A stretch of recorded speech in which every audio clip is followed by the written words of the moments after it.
नमस्ते दोस्तों, स्वागत है आपका आज की इस वीडियो में। आज हम सॉल्व करने वाले एक सवाल जो पूछा गया था एसएससी के एक एग्ज़ाम में। ये एक ऐसा सवाल है जिसमें कि दो कॉन्सेप्ट एक साथ इस्तेमाल होंगे। अगर आपने दो में से एक कॉन्सेप्ट इस्तेमाल नहीं किया तो ये सवाल बहुत ही टाइम कंज्यूमिंग हो सकता है और टाइम आपके पास एग्ज़ाम में बिल्कुल नहीं होता है। तो जल्दी से देखते हैं कैसे सॉल्व होगा ये सवाल। तो सवाल है, how many numbers between 400 and 800 are divisible by 4, 5 and 6। यानी कि 400 और 800 के बीच में कितने ऐसे नंबर हैं जो 4 से, 5 से और 6 से तीनों से डिविजिबल है। तो जब भी ये सवाल इस तरीके का सवाल पूछा जाता है कि हमें बताना है कि इससे भी डिविजिबल, इससे भी डिविजिबल, इससे भी डिविजिबल, तो हम क्या करते हैं, इन तीनों का एलसीएम निकाल लेते हैं। अगर हमें बताना है कि 4 से भी डिविजिबल है, 5 से भी डिविजिबल है, 6 से भी है, यानी कि वो इन तीनों के एलसीएम से डिविजिबल होना चाहिए नंबर, तब जाके वो इन तीनों से डिविजिबल होगा। जैसे फॉर एग्ज़ाम्पल, अगर हमें बताना है कि मान लो 40 एक नंबर है जो 4 से और 5 से डिविजिबल है या नहीं, ये बताना है, तो हम 4 5 का एलसीएम निकालेंगे। 4 5 का एलसीएम क्या आएगा, 20 आएगा। और हमने क्या सोचा था, क्या नंबर लिया था, 40। तो क्या 40 डिविजिबल है एलसीएम से 20 से? हाँ, डिविजिबल है। तो वो 4 और 5 दोनों से भी डिविजिबल होगा। तो जब भी हमें इस तरीके का सवाल दिया जाता है कि 3 नंबर से पूछा गया है या 4 नंबर, जितने भी नंबर से पूछा गया है, तो उनका एलसीएम निकालते हैं। तो पहला कॉन्सेप्ट है सवाल का एलसीएम और दूसरा है अर्थमेटिक प्रोग्रेशन, जो कि आगे आएगा। तो देखते हैं। तो मैंने यहाँ लिखा है divisibility bye 4, 5 and 6 means divisible by LCM of 4, 5 and 6। तीनों से जब डिविजिबिलिटी पूछी जाती है तो उसका मतलब होता है तीनों के एलसीएम से डिविजिबल है या नहीं। ठीक है, तो 4, 5, 6 का एलसीएम निकालेंगे। तो 4 और 6 का एलसीएम निकालेंगे। 4 होता है 2 इंटू 2, 6 होता है 2 इंटू 3। 2 और 2 कॉमन ले लेंगे, तो ये तो हम एक बार लिखेंगे, 2 इंटू 2 इंटू 3। तो 4 6 का एलसीएम तो आ जाएगा 12, और फिर 5 के साथ भी निकालना है तो 12 इंटू 5 करना पड़ेगा क्योंकि कुछ कॉमन नहीं है, तो 60 आ जाएगा। तो हम 2 कॉमन आ गया था, बाकी का ये वाला 2 आ गया, फिर ये 5 आ गया और ये 3 आ गया। हमारा जो एलसीएम है वो आ चुका है 60। ठीक है, यानी कि हमें बताना है कि कितने ऐसे नंबर हैं 400 और 800 के बीच में जो 60 से डिविजिबल है। ठीक है, अब हम वो कैसे पता लगाएंगे, तो हम देखते हैं। हमें पता है कि 66 जा होता है 360, 66 जा होता है 360, और 67 जा होता है 420। अब 360 तो 400 से छोटा है और 420 जो है वो 400 से बड़ा है, और हमें 400 से 800 के बीच में बताना है। तो हमारे जो नंबर जो कि स्टार्ट होंगे, जो 60 से डिविजिबल है या फिर 4, 5 और 6 तीनों से डिविजिबल है, वो स्टार्ट होंगे 420 से। तो हमारे नंबर कहाँ से स्टार्ट होंगे, we have to find numbers between 400 and 800 divisible by 60। These are 420, तो 420 से स्टार्ट होंगे। फिर चूँकि हमने कहा है कि वो 60 से डिविजिबल होना चाहिए, तो हमारे नंबर कितने, मतलब कितने कितने गैप में आएंगे, 60 के गैप में आएंगे, क्योंकि सारे नंबर 60 से डिविजिबल होने चाहिए। तो हमें 60 की टेबल पढ़नी पड़ेगी, 16 इंटू 7, 16 इंटू 8, 16 इंटू 9, ऐसे करते करते अब कहाँ तक आएंगे, तो वो भी हमें देखना पड़ेगा। तो 800 से हमें कम लेना है। अब 800 है, उससे हमें कम लेना है। और ये भी ध्यान देना कि बिटवीन पूछा है। वैसे बिटवीन का यहाँ पे ज़्यादा यूज़ नहीं है, क्योंकि 400 और 800 दोनों ही 60 से डिविजिबल नहीं होते, लेकिन कई बार ऐसा होता है कि ये वाले जो होते हैं एंड पॉइंट्स होते हैं वो डिविजिबल हो जाते हैं, और हम गलती से उन्हें भी इंक्लूड कर लेते हैं, फिर हमारा काउंट गलत आता है। तो ये ध्यान देने वाली बात है कि बिटवीन पूछा है, यानी कि 400 और 800 एक्सक्लूडेड है, उनको इंक्लूड नहीं करना है, उनके बीच के नंबर को इंक्लूड करना है। तो अब 800 से छोटा नंबर देखना पड़ेगा जो कि डिविजिबल हो 60 से। तो 800 से छोटा नंबर क्या आएगा, आएगा 780। ठीक है, तो हमें कहाँ तक जाना पड़ेगा, 780 तक जाना पड़ेगा। तो ये जो नंबर है 420, 480, 540, 600, फिर बीच में कुछ और नंबर्स आएंगे, फिर लास्ट में आएगा 780। तो ये हमें नंबर्स पता पड़ चुके हैं जो कि 4, 5 और 6 तीनों से डिविजिबल है या फिर 60 से डिविजिबल है। ठीक है, अब हमें पता लगाना है कि ये नंबर कितने हैं। तो अब कैसे पता लगाएंगे, अब गिनती करने में तो बहुत टाइम लगेगा, तो हम यूज़ करेंगे अर्थमेटिक प्रोग्रेशन, जो कि है इसका दूसरा कॉन्सेप्ट इस सवाल का।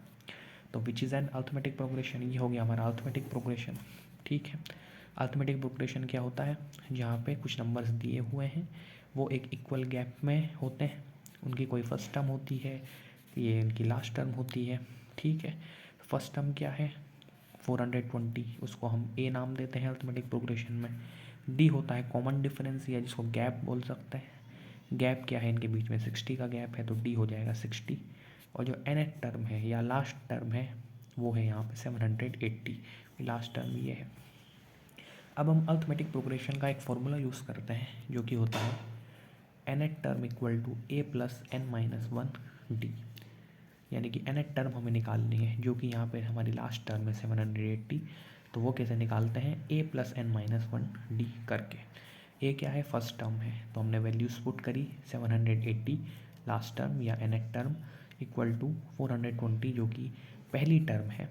ठीक है, तो ये पहली टर्म होगी, ये लास्ट टर्म होगी।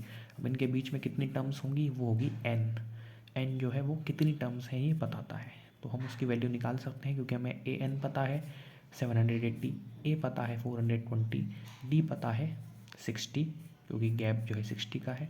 बस n ही निकालना है, एक ही वेरिएबल है, एक ही इक्वेशन है, तो हम इजीली निकाल सकते हैं। अब बस हमें केवल सॉल्व करना है।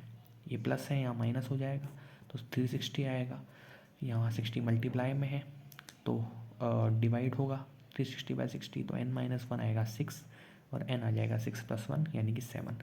n थी नंबर ऑफ टर्म्स, यानी कि ये जो टर्म्स हैं जो 400 से 800 के बीच में है और 4, 5 और 6 तीनों से डिविजिबल हैं, उनकी संख्या कितनी है 7। तो 7 ही हमारा आंसर हुआ। केवल 7 ही ऐसी टर्म्स हैं जो तीनों से डिविजिबल होंगी। तो ये था कॉन्सेप्चुअल सवाल जिसमें 2 कॉन्सेप्ट हैं। अगर आपने एलसीएम लेके नहीं किया और आप निकालने चले गए कि 4 से कौन से डिविजिबल है, 5 से कौन से, 6 से, तो आपको बहुत टाइम लग जाएगा। तो इस तरीके से इसे हमें सॉल्व करना है और हमारा आंसर जो होगा इस सवाल का वो होगा 7th। तो ये एक ठीक ठाक क्वेश्चन है जिसमें आपको कॉन्सेप्ट पता होना चाहिए। अगला सवाल जो हम करने वाले हैं वो है a number has 2 digits. If the number formed by interchanging the digits is added to the original number, the resulting number या sum must be divisible by। ठीक है, तो इस सवाल में जो कॉन्सेप्ट यूज हुआ है वो है कि हमें पता होना चाहिए प्लेस वैल्यू क्या होती है। जब भी हमसे कहा जाए कि एक 2 डिजिट का नंबर है, एक 3 डिजिट का नंबर है, तो हमें क्या पता होना चाहिए, प्लेस वैल्यू पता होनी चाहिए कि हम किस तरीके से नंबर को कंसिडर करते हैं। ठीक है, तो इसमें ये कॉन्सेप्ट इस्तेमाल हुआ है। तो ये सवाल जो पूछा गया था वो पूछा गया था SSC CGL 2008 में। देखते हैं कैसे करेंगे।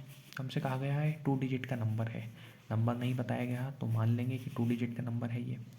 अब ये मैंने कैसे लिखा है, प्लेस वैल्यू से लिखा है। फॉर एग्जांपल अगर कोई नंबर 24 है तो उसको हम क्या लिखते हैं 2 × 10, 2 × 10 प्लस 4 × 1। 4 वंस प्लेस पे है तो 4 × 1, 2 टेंस प्लेस पे है तो 2 × 10। तो उसी तरीके से मैंने एक नंबर माना है XY, नंबर क्या है मेरा XY, लेकिन अगर हम इसे प्लेस वैल्यू की फॉर्म में लिखेंगे तो क्या होगा y × 1 यानी कि y और 10 × x यानी कि 10x। तो हमारा नंबर क्या हो जाएगा 10x + y। अब कहा गया है कि if the number formed by interchanging the digits, हमें डिजिट्स को इंटरचेंज करना है। मतलब जैसे अगर 24 है, 2 की जगह 4 करना है, 4 की जगह 2 करना है, यानी कि अगर 24 होता तो नंबर हो जाता 42। तो इंटरचेंज करना है और उसके बाद में इंटरचेंज करने के बाद में उस नंबर को ओरिजिनल नंबर में ऐड करना है, ओरिजिनल नंबर में ऐड करना है। तो अगर इंटरचेंज कर देंगे फिर हमारा नंबर क्या हो जाएगा, पहले था 10x + y, अब हो जाएगा 10y + x। कैसे, क्योंकि पहले नंबर था xy, अब नंबर हो जाएगा yx। अब yx हो जाएगा तो हमारा जो ये वाला नंबर है वो कैसे आएगा x × 1 + 10 × y। तो नंबर हो चुका है 10y + x। ठीक है, अब इस नंबर को हमें ओरिजिनल नंबर में ऐड करना है। तो हमारा सम क्या हो जाएगा 10x + y + 10y + x, या फिर 10x + x, इन दोनों को एक साथ लिख लेंगे, y + 10y इनको एक साथ लिख लेंगे। तो हमारा हो जाएगा 11x + 11y। अब 11 इसमें से कॉमन ले लेंगे तो हो जाएगा x + y। हमें बताना था कि जो रिजल्टिंग नंबर आया है ऐड करने पे वो किससे डिविजिबल होगा। अब आप इजीली देख सकते हो कि ये 11 से डिविजिबल है, क्योंकि x और y तो हमें पता नहीं है डिजिट्स, तो उसके बारे में हम कुछ कमेंट नहीं कर सकते, लेकिन 100% ये नंबर 11 से तो डिविजिबल है। तो हमारा जो ऑप्शन होगा इसमें क्योंकि क्या लिखा हुआ था, मस्ट बी डिविजिबल बाय, किससे डिविजिबल होना चाहिए, 11 से 100% डिविजिबल होगा, तो ये हमारा आंसर है। तो इस तरीके से ऐसे सवालों को सॉल्व करते हैं जहाँ पे हमसे कहा गया है कि इस डिजिट का नंबर है, इतने डिजिट का है, तो 2 डिजिट का है, 3 डिजिट का है, इंटरचेंज करो, ऐड करो। बाकी तो फिर हम जैसे जैसे सवाल में कहा जाता है वैसे कर देते हैं। इजीली आप सॉल्व कर सकते हो, बड़ा ही ईजी क्वेश्चन है। मिलते हैं आगे की वीडियोज़ में, कुछ और चुनिंदा और इम्पोर्टेंट सवाल करते हैं।